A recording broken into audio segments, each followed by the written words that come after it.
Okay. So yesterday I had a double feature of two movies I've been meaning to watch for a while. The first of which was Speed Racer, the 2008 Wachowski movie, which I've never really played F-Zero, but I've seen some of my friends play F-Zero, and I'm like, okay, I think this is like an F-Zero movie. It's so fun. It's really fun. It's really goofy.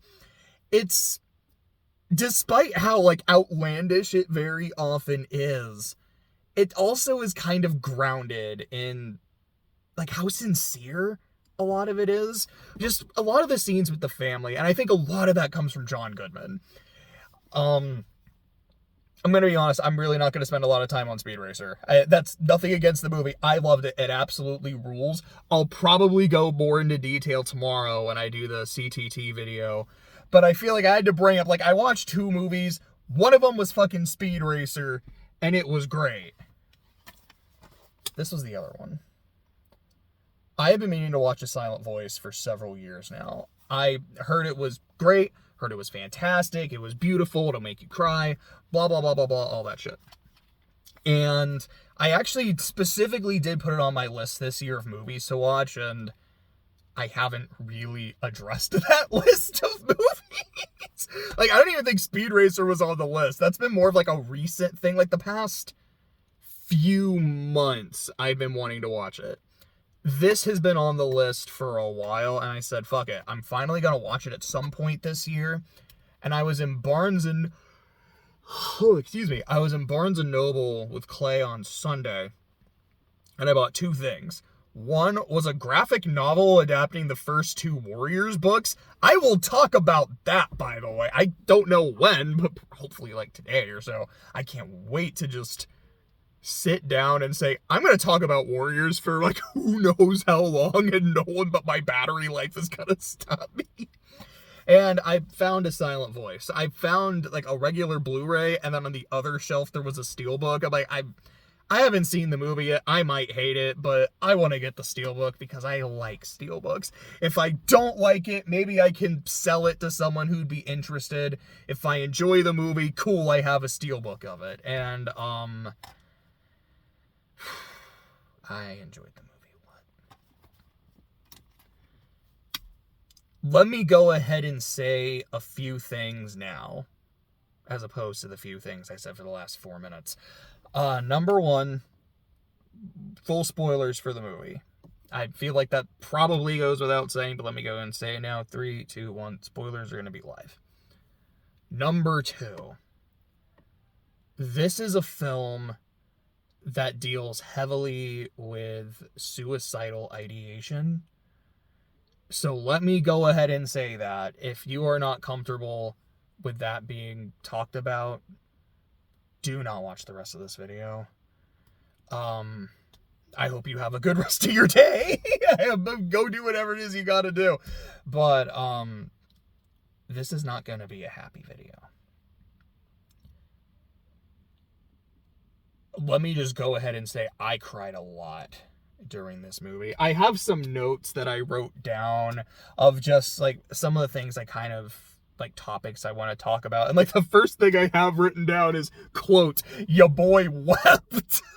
Oh man. I'll go more into the specific scenes and such in a bit later, but just a really quick of the moments that made me cry. And I believe there were 4. It's Shoya and Shoko being reunited for the first time, when he first apologizes to her. I did not expect that to make me cry, but it did, and I was like, oh shit. Huh. We're 25 minutes into this 2-hour film, and I'm already crying. That's not a good sign. That's a great sign for how effective the film is, but that is not a good sign for how I'm gonna be for the next hour and a half. Literally the next scene is when Shoya's talking to his mom, and she brings up his plan to kill himself. That one really got me. I believe I made it from that point until the hospital scene with Shoya's mom, Shoko's mom, and Yuzu. Fireworks scene didn't make me cry. It's incredible. Might be the best scene in the movie. somehow did not cry there. But the scene of Shoko's mom and sister apologizing, that got me. And then, like, immediately after, it still feels like it's kind of the same scene. I think with the scene, what's her name? It's like Naoka, Nanao, I think it's Naoka. The one, like, bully girl attacking Shoko, and then Shoko's mom, like, slapping her. Like, I was crying, but I was kind of also laughing, because just that image of Shoko's mom is like, we saw her birthday, like this 44-year-old woman, like, wrestling and slapping with a high schooler is funny. In the context, it's heartbreaking. I was crying, but like, I'm crying seeing like Shoko getting bullied, and then as I'm seeing these two slapping each other, like, okay, now I'm like laughing, and I'm like got tears down my face as I'm laughing. Like, I am ugly crying throughout this movie. Speaking of which, the last scene to make me cry is not the ending, but I'll talk about the ending as well at some point because it is beautiful. It is the scene when Shoko and Shoya meet up at the Koi Bridge again at night after he wakes up from his coma. I'll even be honest, like, as the scene was happening, I was like, okay, this is a little silly. Like, she woke up from a dream that she had about him and has to run to the koi pond, and he wakes up in the hospital with a dream about her, and he's like, what the fuck is all this shit doing? I gotta go to the koi pond. I'm like, this is beautiful and I love it, but this is a little silly. Like, no one in the hospital found him. No one was able to. Okay, I turned my brain off for a second, which it's not like this is a movie where you have to turn your brain off. At least not for me. That's why I was so invested. It's like, this is getting a little silly. And then when they actually start talking to each other and Shoko started talking, I was bawling. Like, this was some ugly ass crying. I said to Jose afterwards, I watched both of these movies by myself, but I was talking to Jose afterwards. I was like, dude, I haven't cried like that since we watched The Fall. That was like the level of just weeping that I was doing. And I think it's important to say why. It is not just because movie sad, and like movie sad, movie very beautiful. I don't know why I'm talking like very Tarzan. Tarzan, enjoy film. Movie make Tarzan cry. Movie beautiful, but movie sad. Like when 100 men died fighting gorilla. I didn't expect to bring that up in this video. What the fuck? It's not just because the movie is sad. It's because the movie touched on a lot of things that are very relevant to me in my life. I don't remember, because I know the bullying happened in elementary. Shoko was bullied in elementary school. Shoya was bullied in middle school, and now they're meeting each other again in high school. I don't remember if they said what grade it was. I think it was like 5th or 6th grade, something around there. I was bullied a lot in elementary school. It was 4th grade and 5th grade specifically. What I remember is 4th grade, I was bullied every day. 5th grade, it wasn't every day, but the quality made up for the lack of quantity. Yes, I did say that right. It wasn't a good experience. And I remember, like, every day I would go home and my mom would ask me how my day was, and I would always tell her I had a good day. And part of that was I could justify it in my head, where I was like, well, aside from this happening, it was okay. Or be like, well, aside from this and this and this and this, it was a good day. And that's what I would do. That's what I would do, and that's what I would say. Because I didn't want her to worry. And it was also just that I didn't feel that I was worth worrying about.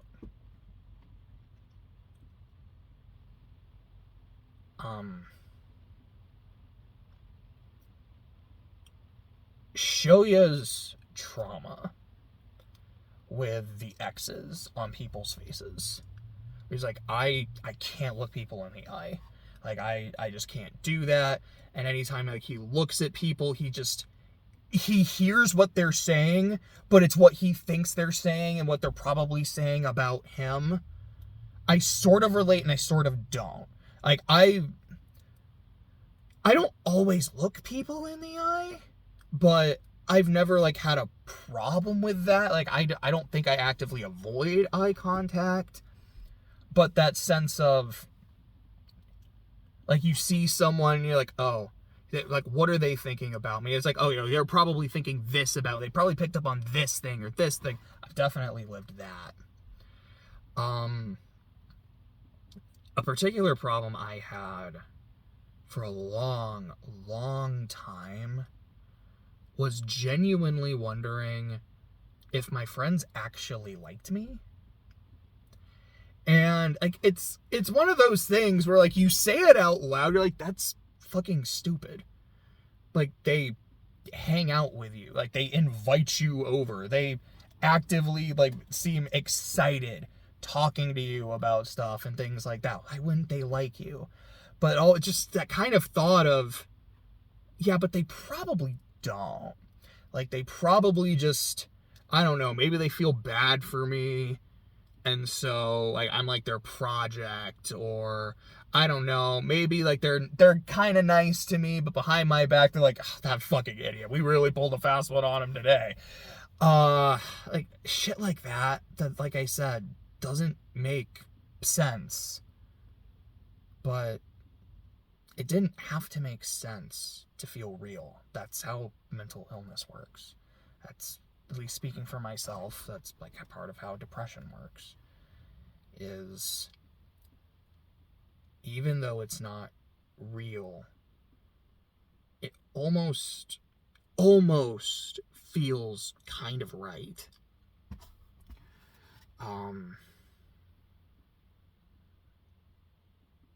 Sorry, I was like, was there anything else I really wanted to say about, like, the depression part? And just, you know, the consequences of bullying and, like, how that feels. Kind of like I was saying earlier with my mom, I was like, I didn't feel like I was worth worrying about. It's kind of important. That sense of worthlessness, that's something I'm still working on. And it's one of those things where I can see the progress.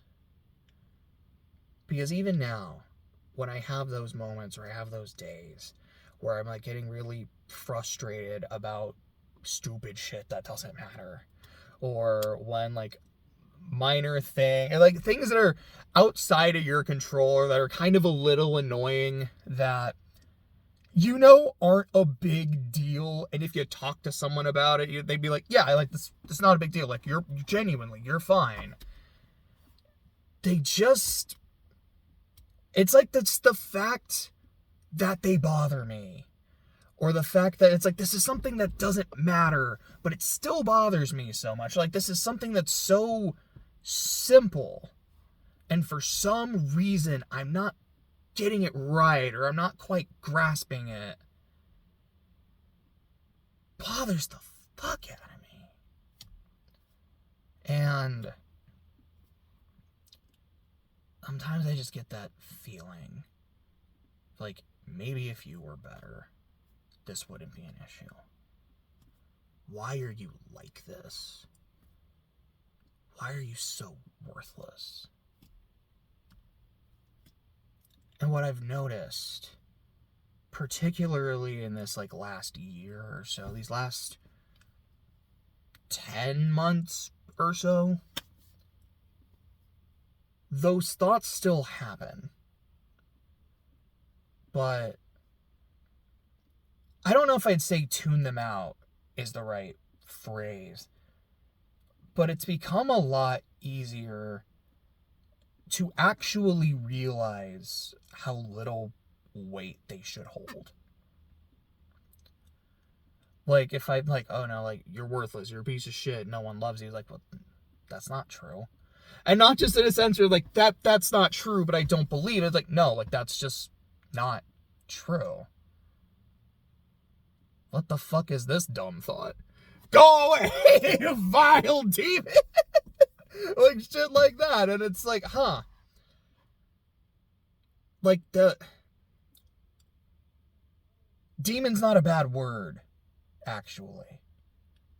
Because sometimes that's kind of how it, like, we have people, you're human. We have our demons. Whether that's, like, a vice, or if that's, like, a scar. It's something that can haunt you. Scars run deep. They scar for a reason, you know? And sometimes, after, like, a bad day, or, like, a bad incident, because, you know, life shit happens, it can be really easy to fall back in that demon's grasp, and to fall back into that cycle of, I don't want to say it, it's like an Ouroboros of misery. Like, you feel shitty, so you think about the fact that, you know, you're shitty, which makes you feel shittier, which makes you think about it more, you know, et cetera, and you don't really get out of it. And as fucked up as this is to say, pain is comfortable.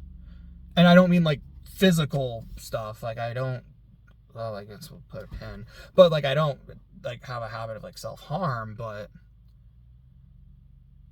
it's, like, mental harm, I guess, so it is still self-harm, just not physical, is familiar.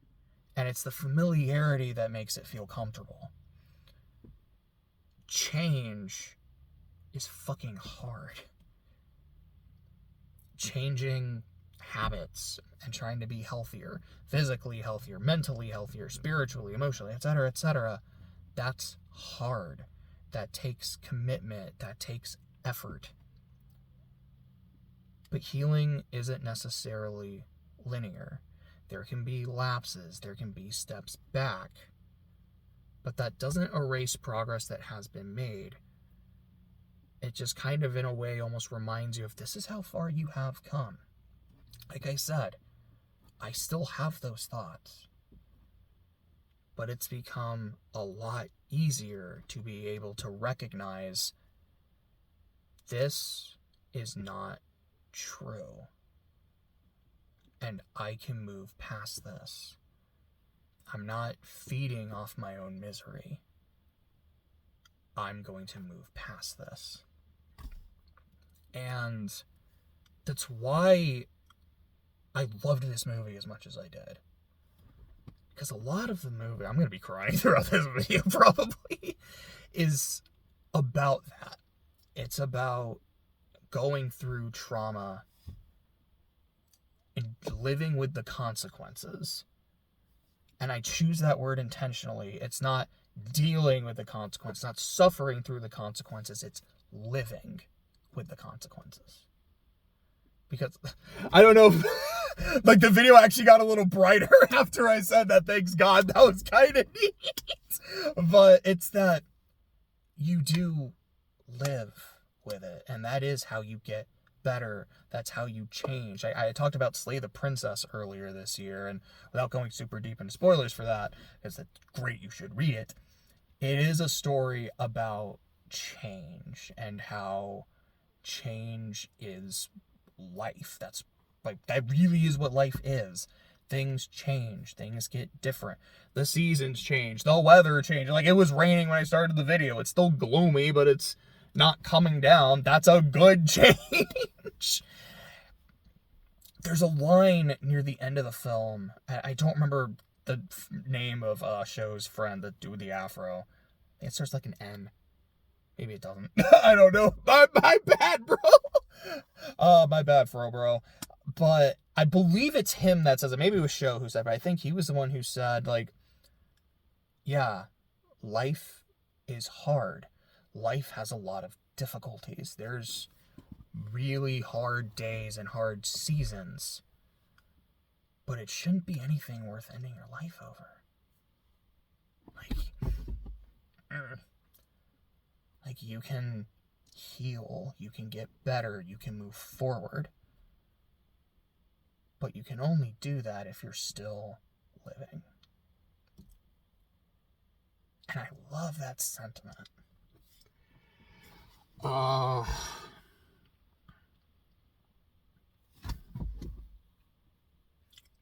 I think that's kind of what I wanted to say without going into the specific scenes and like really what I thought about them and like why some hit me harder than others. So now we're gonna do that. Yay! Let's start with the opening of the film, with the main character walking through his plan to commit suicide, because that's how the movie fucking starts, is Shoya quitting his job, selling all his crap, withdrawing all the money in his account and closing the account, putting the money in an envelope, giving it to his mom while his mom is still sleeping, and thinking, okay, I have like one more thing I need to do, and then tomorrow I'm going to kill myself. I wasn't expecting that. Like, I knew that the movie was about Shoya bullied Shoko when they were kids. Shoko moved away. Shoya was then bullied by other people. Had an understanding then of, oh shit, this is what I did to this girl. I'm a fucking piece of shit. They meet each other in high school, and he decides to, like, repent and try to be a better person. That was my understanding. I didn't know it started with the main character wanting to kill himself. I think that put out talking about self-harm and, like, physical self-harm. I've never done, like, cutting or like anything like that, but I have had suicidal ideation since I was like 9. Since 4th grade. What do you know? When the bullying started. Correlation doesn't mean causation, but here it kind of fucking does. And something I've said before in other videos, I don't like talk about it a lot, it's a heavy fucking topic, but I have attempted suicide before. I don't go into the details. I don't think that's something I should be like super publicly sharing, but yeah, it's something I've attempted. And I never had a plan. It was just kind of more of reaching a breaking point, I guess, and trying to do something about it. And clearly it didn't work. Thank God. I'm glad it didn't. But I will say, surviving a suicide attempt is a very just bizarre emotional place. Where you're like kind of grateful it didn't happen. You're frustrated it didn't happen. You know, it makes you feel even more worthless. You're like, I couldn't even fucking do this, right? But I don't know. There's also almost this kind of, I guess there's nowhere to go but up. So it almost weirdly kind of gave hope. Like I said, it's a weird, bizarre, emotional place. So that's how the movie started. The next scene that really, because it wasn't anything in the bullying that like really got to me, just aside from, wow, what a bunch of fucking shitty kids. The next scene, it was the first time I cried, and that was him seeing Shoko again. And Shoko recognizes him. And like she is running away from him. She is fleeing. She is terrified. And he chases after her, and then he starts signing. I don't remember exactly what he said, but it was just like, no, like I'm sorry. Like I don't mean to hurt you. I wanted to return like your notebook. Like I hope you're doing okay. I was wondering if maybe we could be friends. And he was like, you made friends that Shoko did as a kid. And I think it was that. It was, fuck. It was when he did that and he realized That's what she was trying to say all those years ago. She was just asking, like, hey, like, can we be friends? Even though, like, all the shit that I did to hurt this girl because I was just a shitty brat. She just wanted to be friends. I don't remember if Shoya started crying in that scene. I did. I don't remember if he did, but he kind of, like, that just moment of, like, empathy hit me really hard. And also that trying to, just, like, caring about someone and trying to help them heal, I guess. That kind of hit me too. And then we get the next scene of Shoya and his mom.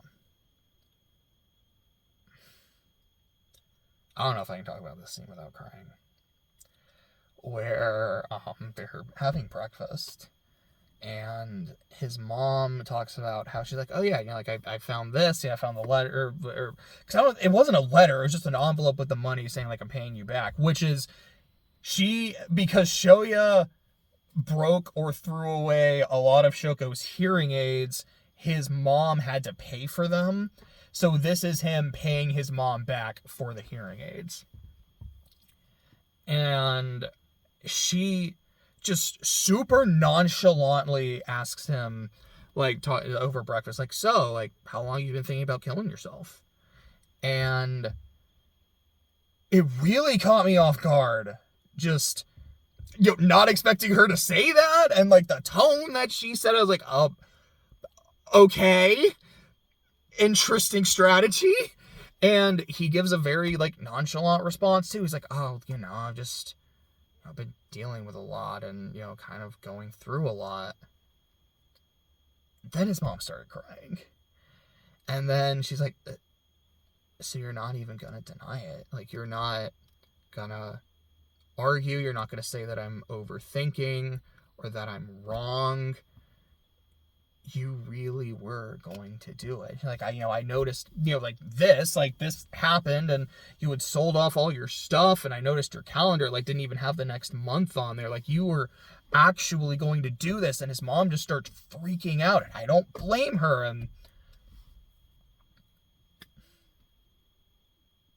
I've talked to my mom about my mental health.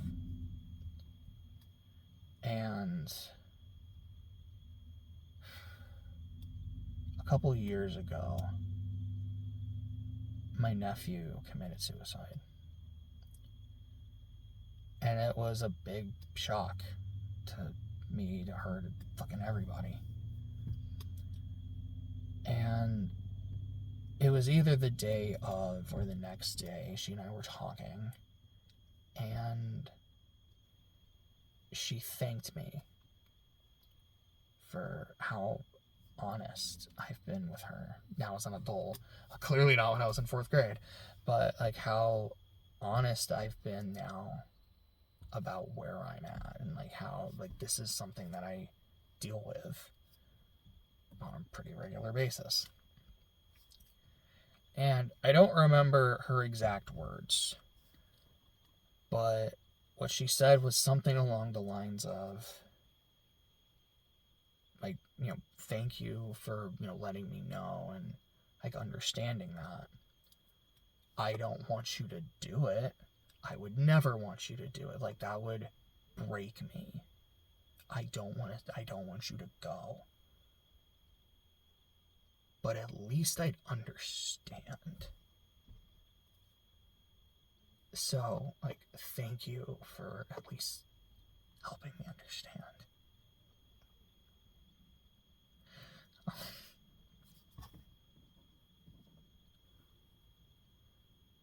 It was a weird conversation to have with my mom, you know? That, it really affected me. Just that whole season of, like, seeing my family react to that. Like, how everyone in, like, the extended family, like, I think there was a point where Like, my mom called her mom, she called my grandma, and, like, I heard my grandma just, like, wailing. And just really seeing what that does to other people. Really put that in perspective.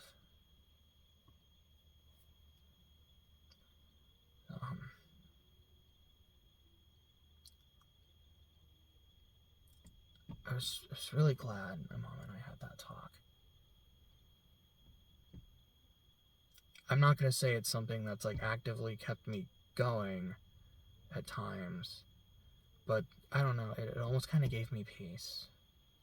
Not, like, peace to go do it. Like, no. I don't know. I think I'm just going to go to the next scene now. I don't really know what to say after that or about that moment. I think after that, the next scene is the Ferris wheel, and that's when Yuzu and Shoya are watching the video of Shoko, and again, I don't remember her name. I think it's like Naoka. I'm gonna keep calling her that because I think that's right. But the video of the two of them, excuse me, and Naoka's like, hey, I fucking hate you. You fucking hate me. We don't have to be friends. These are our issues, and blah, blah, blah, blah, blah. And she's like, you know one of the things I fucking hate about you, Shoko? I hate that you apologize. Like, you were constantly apologizing, and, like, I hate the way you grovel. Yeah, I hate the way that you walk, the way that you talk. I hate the way that you... Yeah, it gives her whole thing. And it's the point where Shoko had said, I don't hate you. Which pissed Naoka off even more. It's like, what do you mean you don't hate me? It's like I don't hate you. I hate myself. Like, that hit me. I didn't cry during this scene, but I was like, I felt that one. I really did. And then after that is after that was the fireworks. If you're not familiar with the movie, and you're still here 32 minutes in, you've very much been spoiled on it. The fireworks scene is Shoya goes with Shoko and her family. So that's her little sister Yuzu and her mom. I believe at this time her grandma has already passed away. And they go to see the fireworks. And Yuzu and the mom go off to, like, get some food. And I think also, like, let's leave these two alone for a bit. And two of them are sitting watching the fireworks, and then Shoko gets up to leave. And she, like, signs to Yuzu. It's like, yeah, I gotta go. I'm gonna go back to the house. I'm gonna go study. I gotta take care of some stuff. And Yuzu gives her the, Shoya, which I guess this just means, like, see you later, which I appreciate. It's like, yo, peace out. But it's like, you know, I'll see you later.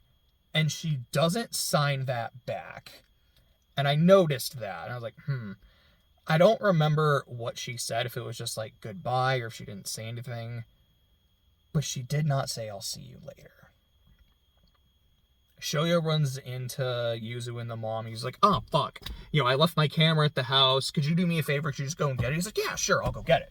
So Shoya goes to the house to get the camera. And he sees Shoko standing on her balcony about to jump as the fireworks are going off. And he saves her. Like, he goes and he grabs her. Like, she jumps. Like, she actively attempts to kill herself. And he goes and he grabs her hand. And he pulls her up. And as he's, like, pulling her up, he falls over. He does not die, but he ends up in a coma for, I don't know if they actually say how long. I'm going to say a few weeks, maybe a few months. But he, like, Shoko tries to kill herself. He saves her and he gets injured. And it's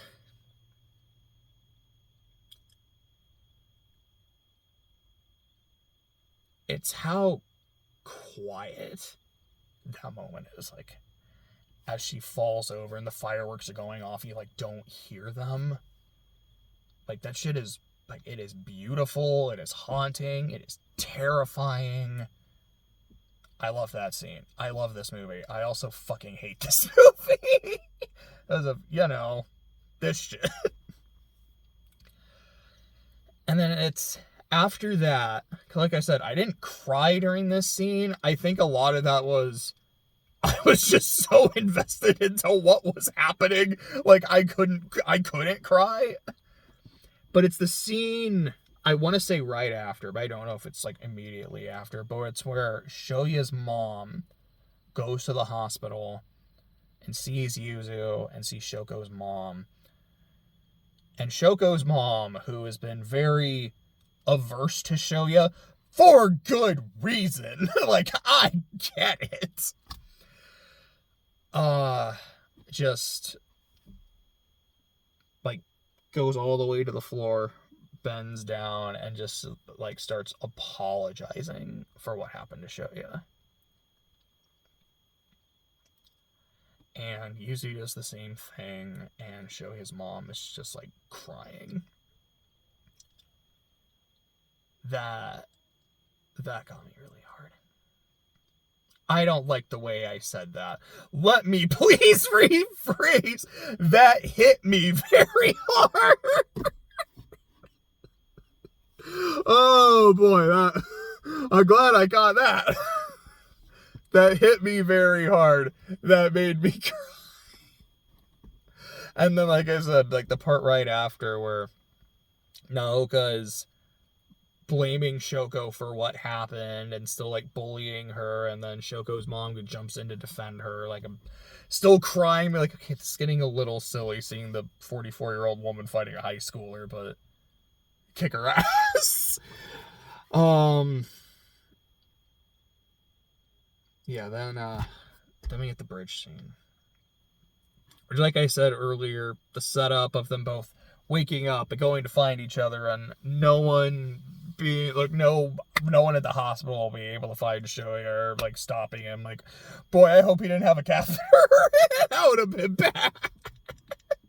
Just remember that bit from SAO Bridge? Like, the very end where he rips out the catheter. And he is just in immense fucking agony. But they go to the bridge, and Shoya, he's like, I don't know if I ever really... Oh, there's another scene I forgot to mention real quick, because this is also not one that made me cry, but it is one of my favorite bits in the movie. It's when Shoya just cuts everyone to the quick. And it's when that one girl, what's her name, like Miki, I think, is talking. She's like, I didn't bully Shoko. I didn't do anything wrong, where she was very, very complicit and encouraging in everything that happened. And I don't remember exactly what Shoya says, but it's something along the lines of, please, just stop talking. I loved that whole scene. But getting back to the bridge, because there's a lot of, like, this is a scene that had also happened there, that's why I remembered it. Where he's saying, like, I don't know if I ever really apologized to you, and I'm sorry. I don't think I ever asked, like, what do you want? What would help you? And I've been selfish in trying to come back into your life. I've been selfish for trying to make amends when maybe all I've done is just hurt you. And I'm sorry. I am sorry that, like, being around me made you want to hurt yourself. Like, made you want to do that. And, like, as he's talking, like, Shoko just, like, she starts crying, and she's like, no, it's not because of you. It's because of me. Like, I've always been like this. I think she specifically says, like, I hate that I can't change. That moment, that was the hardest I cried in the entire movie. Like, even the thing with, like, Shoya and his mom, like, I cried. I was bawling my eyes out during that scene on the bridge. It got me. Almost said the thing again. It hit me really hard. It hit me really hard. And then the last scene to talk about is the ending of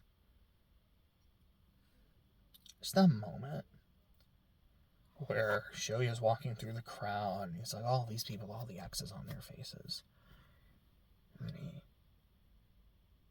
moves his hands from his ears and the X's all fall down. And he's okay. And he's at peace. It's kind of a perfect ending to the movie. Because that scene is what the movie's all about. That people get hurt. And they have to live with that hurt. But also, you can heal. You can change. You can get better. But if he followed through with what he was going to do at the start of the film, he would have never gotten better. If he had followed through with that, he never would have been able to save Shoko.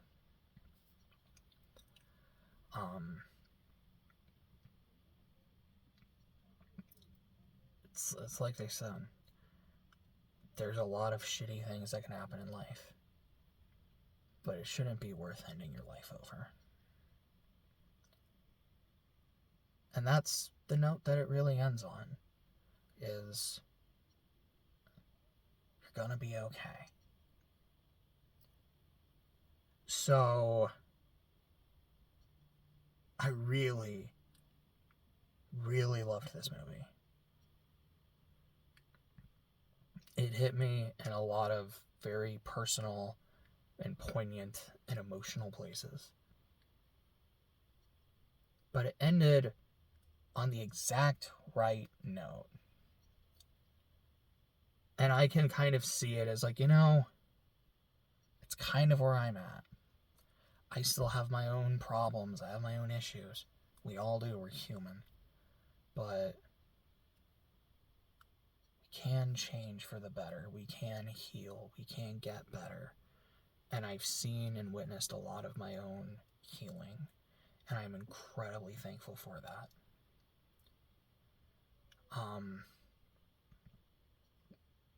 I think that's it. After about 45 minutes of me being like depressed and crying. But I think that's it. You have a good day.